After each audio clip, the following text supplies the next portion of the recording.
Aloha and welcome to this special presentation of Women in Business Seminar Series. My name is Nat Lynch with Maui Economic Development Board, the host and presenter of these series. And today we'll be looking at the topic of authoring your future. We'll tell you a little bit more about the speakers shortly. But firstly, just some housekeeping. That's what I'm here to share with you. As I said before, please stay muted. It's really important. We will be going into some breakout rooms a little bit later on. That's your opportunity to unmute yourself, and the switches are on the control at the bottom left to mute and unmute yourself. Rename yourself. Let us know where you're from, your business name, or who you're with, as well as your name, and you can do that. You can click on your picture and there'll be the opportunity an option to rename yourself. So include your business name, and as you think of questions, you can post them in the chat, and we'll make sure that Janice and Janet will be able to answer those questions. And or if we have time, we may ask you to raise your hand using the reactions, and that's all on the bottom right of your tab. Yes, the presentation is being recorded, as I said, so we'll make that available to you, and keep an eye out for the follow-up emails that will let you know when they're recorded. Just be mindful that it takes a little bit of a turnaround time to get it all ready for you, so it'll be ready for you tomorrow.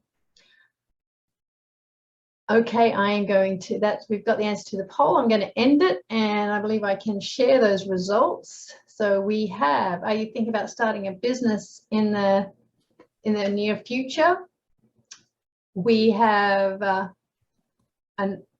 largest percentage is no.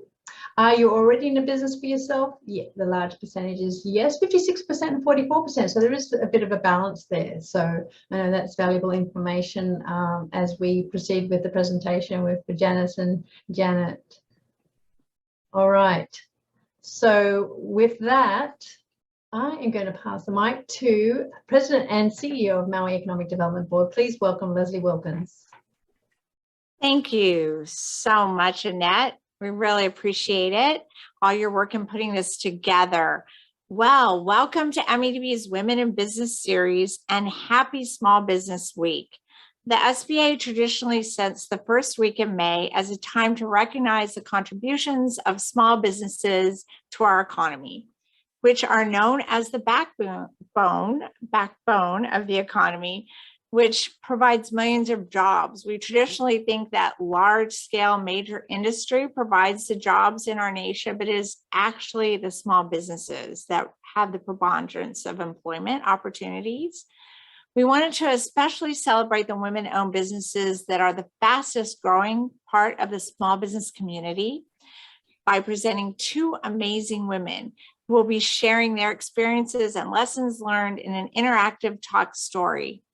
Thank you for spending your lunch with us. We are happy to have you here. We know that the pandemic has placed women at the center of pivots, adaptations, and managing constant change and uncertainties for their families, their businesses, and their communities.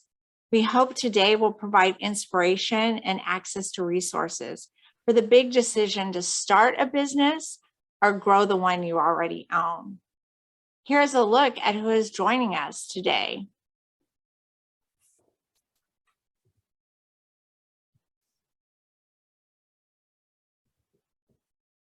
As you can see, most of you today are owners of small businesses where you may be your own employee with no other employees.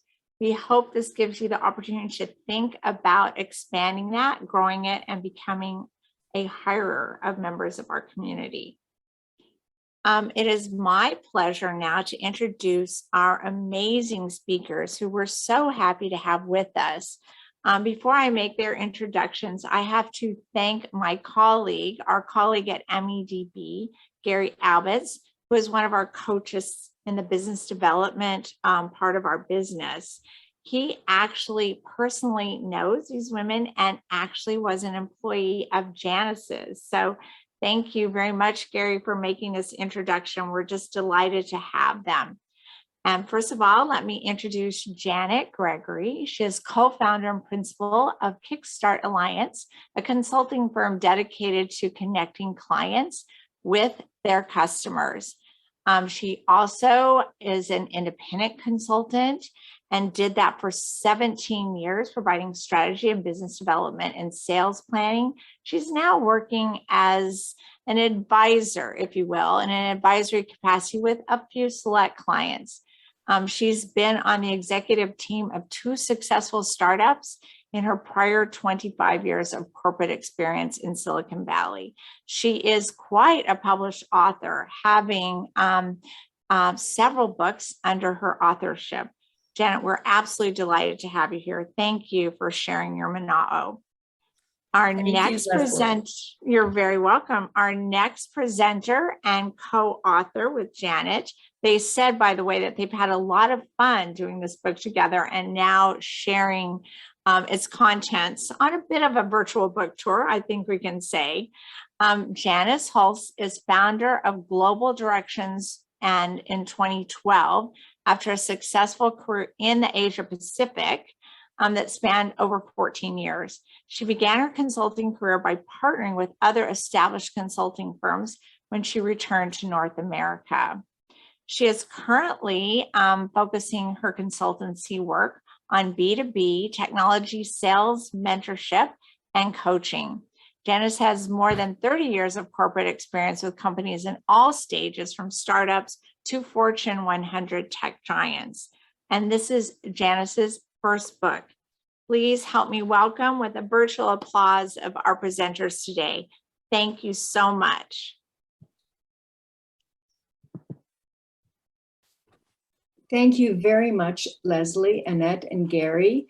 And we are just so delighted to be here, and we're honored that we can be part of the Women in Business Seminars for Hawaii. So I'm going to kind of kickstart our session today. And Janet and I, as we both learned, collaboration is so key. And we were so happy and excited to be able to co-author a book together. So we thought that we would share our insights and our journeys together on this call. So what I'd like to do is I'd like to start up and actually put Janet in the hot seat, if you will, and ask her a couple of questions. Yes. So Janet, Leslie gave a wonderful introduction about your journey and also the amount of tremendous experience that you've had. So after being part of an executive team of technology startup in San Francisco Bay Area, you co-founded and led a successful consulting practice, Kickstart Alliance, for over 15 years. What prompted you to leave the corporate world and the excitement of startup and having no time for yourself to really start your own business? Well, my career was basically born and raised in Silicon Valley, which is, I view it as being the center of innovation and entrepreneurship. And although my career was focused in a single industry, which was telecommunications, all my companies that I worked for, even the mature ones, were first movers in their respective areas, in their respective sectors. And my entire career was high tech and telecommunications. So your question was, what prompted me? At the end of my first startup, I was feeling as though I had run out of ideas. I was their first VP of sales, where we started out with just an idea on PowerPoint slides and then created a product. It was a physical product, and got that to market. We took the company public with an IPO. And fundamentally, this will sound kind of funny, but I kind of fired myself. And because I thought I'd run out of ideas, and I was looking forward to, I just thought I needed some downtime. That's really where I was headed. Well, there was zero downtime. Right from the get-go, my network clicked right in, and people started asking me, well, come work for our company. We need some help with these questions. And I kept getting pulled into all these different opportunities. And so I started consulting, And I took that on just as I did my work environment. I have to admit, I am a workaholic, and I just grabbed it completely. But it was my network that really made it happen. And the interesting thing is, as I started consulting, I also started realizing that, well, which we all know, I don't have all the answers. And so I started bringing others in. And so this is where we created this group, Kickstart Alliance. And so that's where that really came from. And I could go on, but I think that hopefully answers the question that you had. It does, Janet. And it also sounds like you discovered a lot about yourself as well. So this brings me to the second question. So when you and I were collaborating on writing our book, Age of Freedom, we shared our insights on starting our own consulting practices because, as you know, I kind of followed in your footsteps, so to speak. And in one of the recent podcasts that you actually did in a speaking engagement, you talked about the leadership journey of you and what you discovered. And so I'm really interested to understand, how did you get there and how does that align to your ability to be successful in the business that you created? Well, especially when you're in business for yourself, when you're starting a business or running a business or leading a team, it's very important to be in touch with yourself. You need to really understand your own risk profile, what your fears are, what your aspirations are, what your goals are. And you also need to marry that with everything else that's going on in your own life. We're not single-threaded. All of us are very complex individuals. So your question was, what did I discover about my own leadership? And I'll use a word, Janice, that you use a lot, and that is empowerment. And I view empowerment from several different perspectives. One is empower yourself. Be committed, grab on to what that internal desire is, and be willing to invest in yourself, invest in your skills, and to grow yourself. Another dimension of empowerment is to be empowered by others. And you've actually brought this out, Janice, in the questions that you're asking me. And that is to partner with other people. You're not alone out there. Find guides, mentors, I don't know what you want to call them, coaches, advisors, but to surround yourself with others that you can tap into and leverage their experience. The interesting thing about coaches and advisors is that you cannot see yourself or even your own situation as clearly as someone else kind of outside of you can. And I guess in this aspect of empowerment, you're also hearing a lot about Sheryl Sandberg's book, Lean In, which is let's all help one another. So there's also other aspects of empowerment, is empower your own growth. Do that in simple little ways. One of the things, especially when you're starting and struggling in starting a business, is to celebrate your own accomplishments, not just those big benchmarks, but the little things, and recognize that you are growing stronger and smarter every single day. So those big wins are important, but the smaller wins, in a way, are almost more important in some ways. You have to fill your own cup. No one else can fill it up for you. Celebrate your movement, your action, and your results. You know, they all count.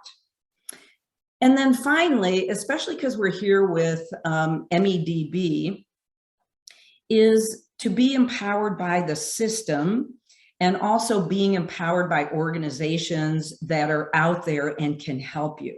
Understand them, stand up to them, and claim your rights to be a part of them and to use those valuable things that they have to offer. And then I guess I'll close. I'm sorry I talked a little too long, but you kind of got me excited about empowerment here. is give back. At the end of the day, empower others, because we only really get what we give. So use a little bit of what you're learning to be a guide for others. And so everybody here on this call could be a guide for one or another of the people that are on this call. Okay, so Janice, you're making me do all the work. So I think I got to ask you a few questions. You've had an incredibly successful career in technology. You started out in California, which is where you and I work together. And then you relocated to Asia, where you spent 14 years as a successful senior executive of a big Fortune 500 company. So when you were thinking about returning back to North America, what were some of your biggest fears? Wow, thanks, Janet. And by the way, you were my boss. So I just want everyone to know that Janet was not only my boss in the early days, but she guided me and coached me. So I cannot thank you enough. So it goes back to your comment about seeking coaches and mentors. So when I think about my 14 years in Asia, and we moved there in 1997, the world was topsy-turvy there. Thailand was going through a crisis. You know, things were just really unstable. But after 14 years and having an extraordinary experience, it was time to come back. But I didn't know what coming back to I was going to go. But I did know that I lost touch with my family. I lost touch with close friends and coaches that I needed to get back into. And plus my two older sons were still in university and were looking to graduate. The company I was with actually encouraged me to come back as well and go back to Silicon Valley and work there. But I declined, and I decided I wanted to come back to Canada because I left Canada over 32 years ago. But my fears were really in two areas, Janet. One was, should I consider and go back and find a company and become an employee again? Or should I take the leap, harness everything that I've learned about myself and leadership, and start my own practice? And I really began to doubt myself. Who would hire me? What value can I bring? I'm coming back into a marketplace that I know nothing about. I've done no exploratory investigation. People don't know me, who I am. It was almost like starting from scratch. But either way, I realized that I had to do something different. My experience may not have translated into the marketplace I was going to go into. So I was starting to think about, you know, the difficulty of taking what I've learned and how do I adapt. And as far as it was starting out on my own, I was really scared of losing financial stability. You know, here I was very comfortable getting that paycheck, knowing what I had to do. I had great healthcare benefits. Would I lose those? And what about my self-confidence? You know, I could run a portion of the business that the company asked me to, but now I had to take a look inside and say, do I really have the strength and the empowerment to do this on my own? It was really scary. And by the way, well, then why did you decide to start your own business? Well, I mean, because I realized that I wanted to make my own way and I wanted to work on my own terms. And by having my own practice or having my own business gave me the opportunity to really dig in. And you talked about resources, Janet. So when I came back, I actually engaged a well-known outplacement service consulting company that actually helped me take a look and assess what my skills are, understand the values I could bring, either as an employee in a new company or starting on my own. And guess what? I figured it out with this coaching and guidance and just tremendous self-worth is what I believe I had. I said, I can do this on my own. So I did. And I started Global Directions. And the reason it's 2012 in brackets is because that was the year I put the shingle on my house and became a small business owner. That's awesome. So Janice, what do you think? Should we ask to get some input from some of the others? Yeah, I actually think that's a good opportunity to do that. So Janet and I have shared with you both of our experiences in working in companies and then going out on our own. And we've been on our own for a while. And it's been, yeah, I would say a pretty exciting journey and continues to do so. So what we'd like to do is we'd like to get a little bit of engagement going from our participants today. And we'd like to set up, Annette will set up a couple of breakout rooms. And what we'd like you to do is to take 5 minutes and share and discuss with each of you what are some of the barriers that you've either faced from starting your own business, or barriers that you're actually seeing today and preventing you from maybe growing your business to that next level. They could be financial. I mentioned my own concerns about financial stability. It could be just the risk of the unknown and the risk of being successful. So, Annette, could you maybe set that up? And what I'd like you also to think about is think about both internal and external factors. Internal meaning your own financial stability is an example. External meaning the marketplace has changed. The pandemic brought a whole different realization to us and what control we have. So what we'd like to do is put you guys out for about 5 minutes and then come back and let's share our findings. Hello, everyone. I hope you enjoyed that opportunity to get to either meet new people and engage in a good conversation. So we'd love to hear any thoughts that came out. So would anybody like to kind of share their feedback and what they discovered, either about themselves or collectively? Who'd like to go first?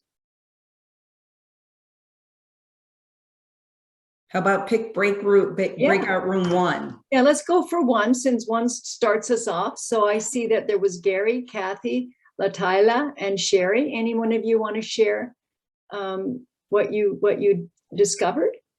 Barriers? And a reminder, you'll need to unmute. Yes. Yeah, sure. Hi, I'll go. Hi, Sherry. Hi, I'm Sherry. I am located on Hawaii Island on the Hilo side. And I think what was common across the board from what I heard was financial sustainability in order to maintain our businesses through the long haul and through something as drastic as COVID.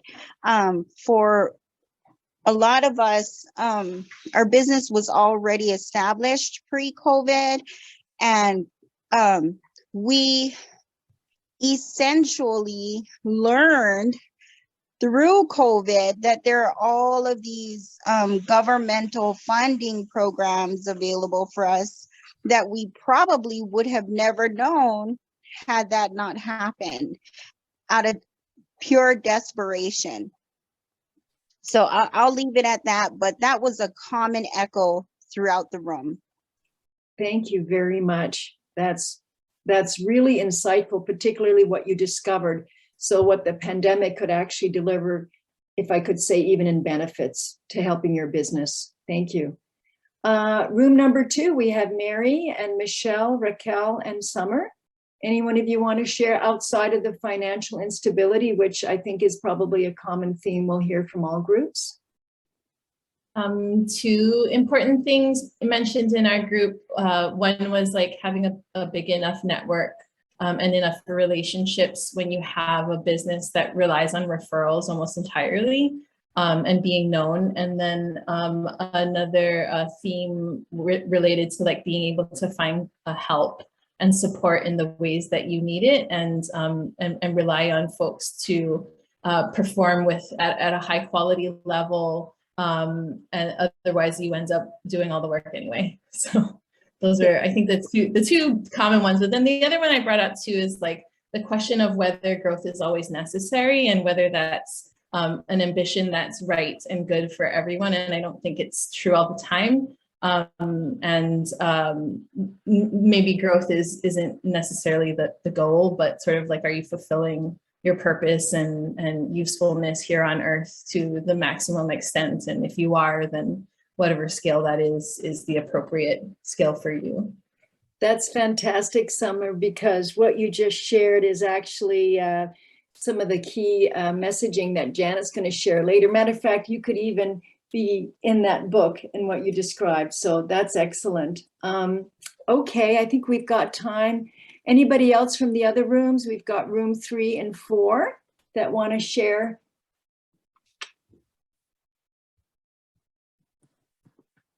I think room 3 was the group that was thinking about starting a business but hasn't yet.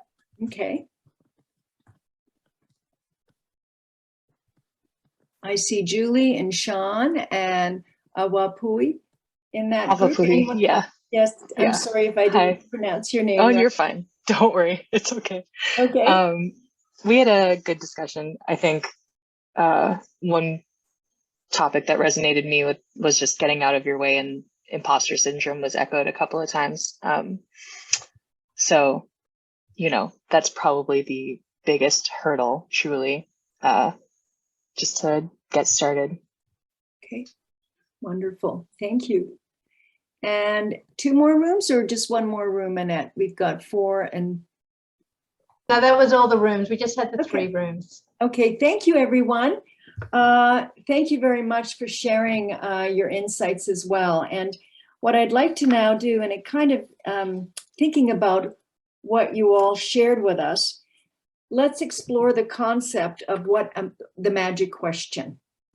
And Janet and I think that the magic question for women in business, or even starting out, might be, what do I wish I knew in advance? And particularly for those women who are thinking about it, and you mentioned imposter, getting out of your own way, wouldn't it be wonderful if you could fast forward 15 years and say, aha, there I am, and I wish I knew this. And for women that are still, we call it, in the thick of their career, and they're still working, how do they know they want to leave it behind and start a business? What's next? And how do I possibly get there? And for women who are already in their own business, and one of you mentioned, you know what, is growth necessary? Maybe it's not. Are you satisfied with where you are? Or does something actually need to change? And if I do want to grow my business, what's really stopping me? So think about your own, the original business plan that you put forward. Are you meeting that plan? Does something have to be changed? Assess and go back and look at it. And fundamentally, maybe even ask yourself those 7 questions. Who, what, where, when, why, how, and how much? And really do some self-inspection. And so on that, Janet, I'd like to hand this over to you. And because the way we approach these questions uses a very similar foundation. How do we find out what's right for me, and how do I get there?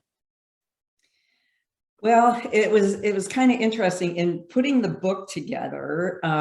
Janice and I, through this survey that was answered by 650 women, really helped us understand and get a big picture. And so the survey ended up being part of our knowing and learning. We started learning about things we didn't know, and to what Janice is talking about, answering that magic question, people that had crossed the bridge before and could look back over their shoulder. So there's the knowing. And when we got to the end of the book, especially being professional women, well, there's knowing and then there's doing. So what do we do with all this knowledge that we have now gained? And so in the last chapter, it's called What the Heck to Do Now. Janice and I started looking at the next layer of what women were talking to us about. And there were three things that really rose up above others. And the 3 things are, 1, and I'm going to talk about each of these, core values. The second thing is a personal investigation. And the third is a development plan. And these three things in concert become your personal management formula. And they will help you feel really well grounded in your business. And Summer, you talked a little bit about growth and fulfilling your purpose. These are also ways to really understand that. So your core values, those are your principles, your standards, the ethics, and those of your business. They could also include causes or basic rights that you believe in and want to stand up for. But the interesting thing is, if you do not get in touch with your core values, you will lack purpose and meaning. You will lack purpose and meaning in your actions. You might feel very unfulfilled. Maybe you'll feel busy, or you just feel like, oh, I'm going through the motions. So you need to stay connected with your core values. The second thing is your personal investigation. And this is really connecting to the unique you, your own personal risk profile. Are you satisfied with what you're doing? Do you have the right flexibility? You're a multidimensional individual, and you are different from everyone else. So you got to be connected with yourself. So if you do not do that personal investigation, you might feel a little disconnected from your business, or maybe a little ambivalent about it, or you just work really hard, but you're exhausted because you haven't tapped into the wellness of the multidimensional you. And the third aspect of our personal management formula is your development plan. And this is where Janice and I, as professional women, sometimes you have these in business. It's something that inspires action. I need to stay current. I need to expand my knowledge. These are things I want to learn or do or know. And a development plan is actually action oriented. If you do not have a development plan for you personally and for your business, you will lack direction. You may be spinning in place, but you may not be really going anywhere. And so as a result, if you don't have a development plan, you can end up feeling kind of ineffective or unproductive, or maybe even at the worst cases, kind of bored, even if you're busy. So we think the personal management formula is really important to have all three elements at play. And by the way, those elements change. So you need to keep reevaluating them. And when you bring them together, what you end up with is this beautiful intersection of activity and purpose. Now, I'm sorry to say there's no easy button. You can't just like, boom, we're all different. Your businesses are different. And by the way, the environment that we're working in, which COVID showed us in spades, changes. So we have to be able to stay on the right track. And Janet, you know, as you shared that, it's not a one and done all, right? Yeah. Even as you and I, through 15 years of our own practice, we go back and revisit it. Yes. What has anything changed? You know, Sherry brought up a really good point about what happened with post-COVID, or we hope it's post-COVID. But she discovered, and her colleagues, that there were many other resources that they didn't know about and that they can tap into. So I think the partnerships and the resources are really important. Well, Janice, you know what, as you're talking about partnerships and resources, I was thinking a little bit about Sherry talking about the importance of financial sustainability. And part of the resources that you need to view in your network are your customers, and to talk with them. Why are they your customers? Why would they come back to you? Why would they recommend your business to others? As well as also your partners. And no matter what type of business you are in, you have a supply chain. Even if it's just a knowledge-based business, there's suppliers of knowledge and information, as well as those that you partner with to expand the knowledge and information. So I think those things that you're talking about, Janice, are so important. It also comes back to the skill set that you currently have. And what do you need to do to adapt to that and pivot to go potentially into another industry or marketplace that you see is growing as a result of these external factors that are impacting everybody's lives and businesses, right? Yep. And it's getting in front of yourself, right? Which is the most challenging part. I'm looking at the time, and I know that we wanted to share a story about one of our colleagues, Mary, who actually had gone through a reinvention. Maybe you can touch on that very briefly and how that connects to the importance of partnerships and resources, Janet. Well, I'll keep it very brief because I think we have some other wrap up things that we need to do, but there's a story in the book, Mary G. I actually worked with Mary in my career, and when I launched out into consulting on my own, swept Mary into my consulting practice because she helped me fill out a broader set of skills by her bringing in her unique capabilities. And the interesting thing about Mary is that she continued to morph and change and listen to herself, listen to her core values, her personal investigation, as well as her development plan. And then she started a whole new business. She stepped away from consulting, started out a plant-based business, started a music career late in her, you'd call it late in her career, but she just launched her second album. And so she's just done some amazing things. Her story's in the book, so you might want to read the book. So on that note, thank you, Janet. We'd like to run maybe a poll, Annette. And the polling question is going to be focused on the value of partnerships. So if you could launch that poll, Annette. I'd say the answers look pretty clear. I say so too. Yeah, I'm going to end the poll. This is last takers, if there's anybody else. And I can then share the results with everybody. They'll pop on everybody's screen. So I'll let you talk to that, Janice.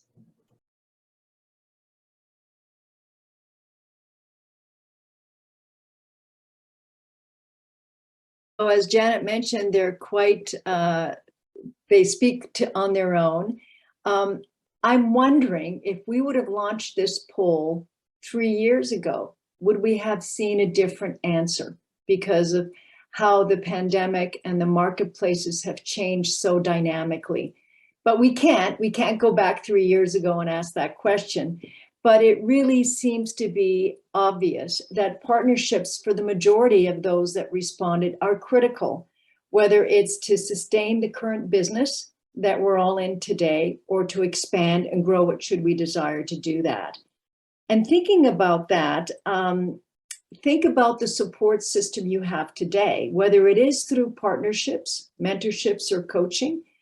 What are other areas that you could explore that will help you, that you can answer that magic question? I know where I'm going to be 5 years from now because I'm very confident and I know the resources and the partnerships are there to support me. Annette, I'd like to see if there were any other questions that might have come up in the chat that maybe we could chat before I pass that over to Leslie for her insights on some of the themes that we talked about today and the value that MEDB can bring. Thank you, Janice. No, I haven't seen any questions come through. I just posted to remind people to post in here in chat, or perhaps you want to pop up their hand and unmute themselves and ask a question to either Janice or Janet. Take this opportunity. And I do know that Janet also has information on how to contact, on how to make contact with Janice or Janet. But oh, here we go. This is from Kathy, thank you. Where are good resources for business loans and grants? And that might be a question for our team. And we'll have some resources to share there as well. Saying that SBA Idle is almost out of money. So perhaps since we've got that question, we'll address that at the end. Just are there any questions specifically for Janice and Janet? And then I'll let Gary answer that one.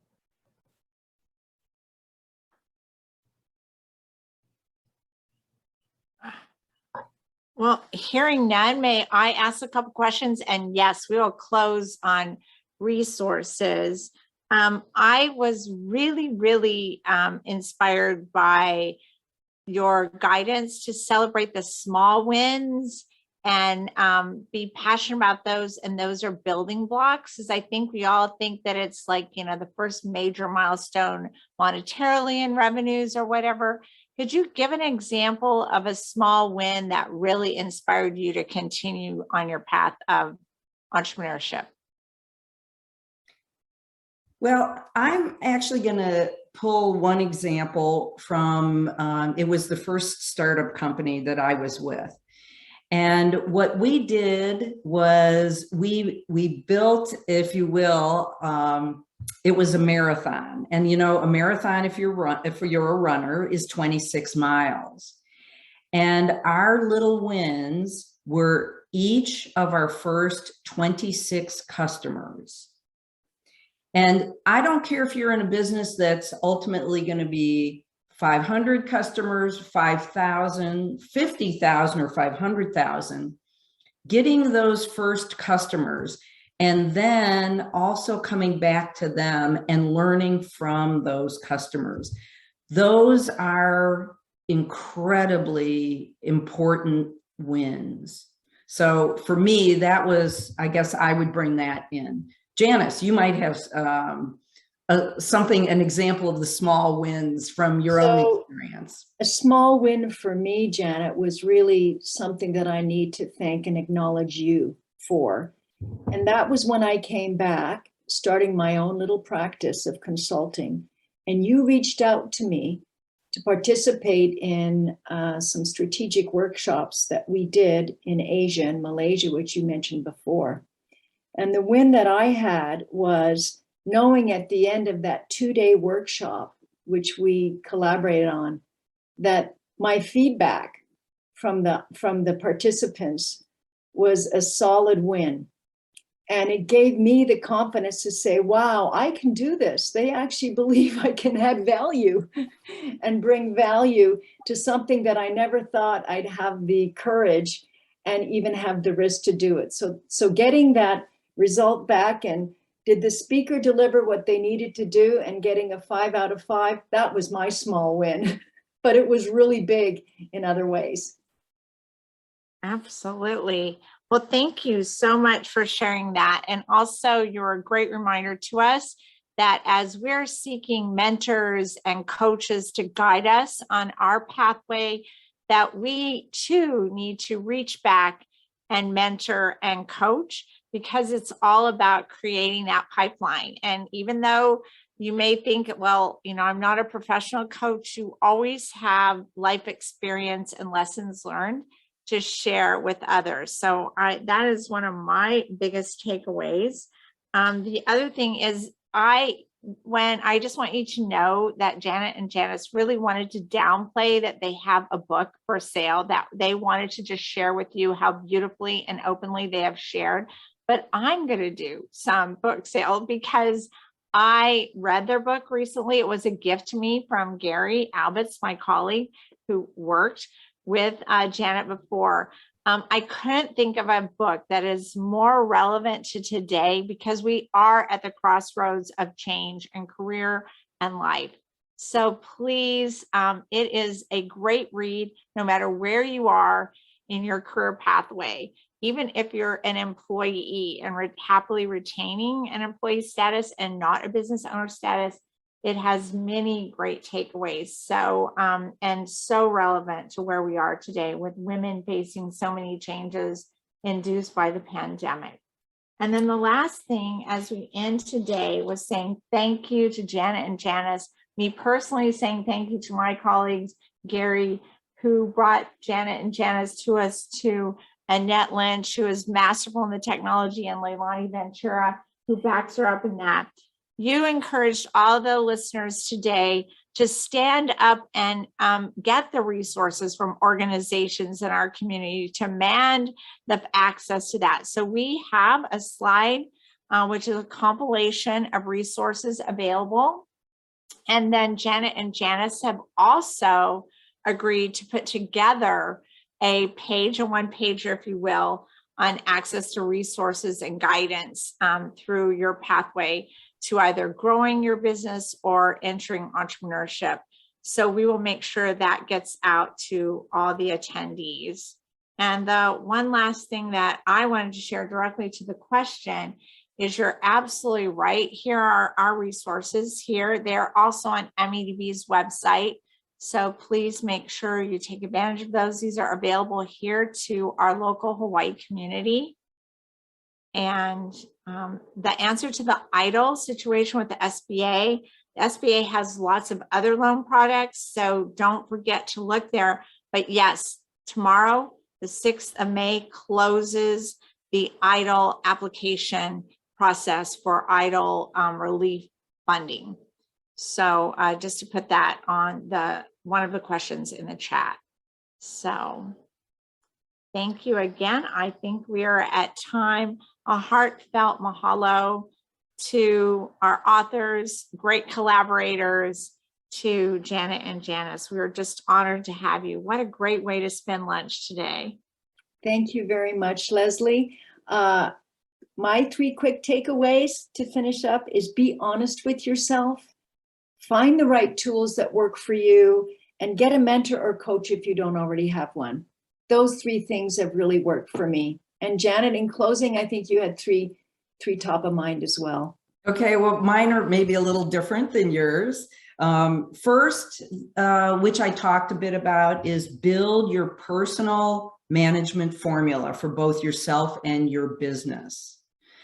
The second thing, and this is very important, is to remember that hair was put on your head to remind you every single day that you cannot control everything. And the third and most important of all is don't disappoint yourself. So those are my 3 Thank you, Janet. last thoughts. Thank you, ladies. Very salient comments. Thank you so much. Wrapped in some humor, which is also an important takeaway. You always have to keep your sense of humor, right? Absolutely. Thank you so much. Thank It's you. been an honor and a pleasure. Thank you so much. And thank you to our attendees. Look for some follow-up resources. We appreciate you joining us for lunch today.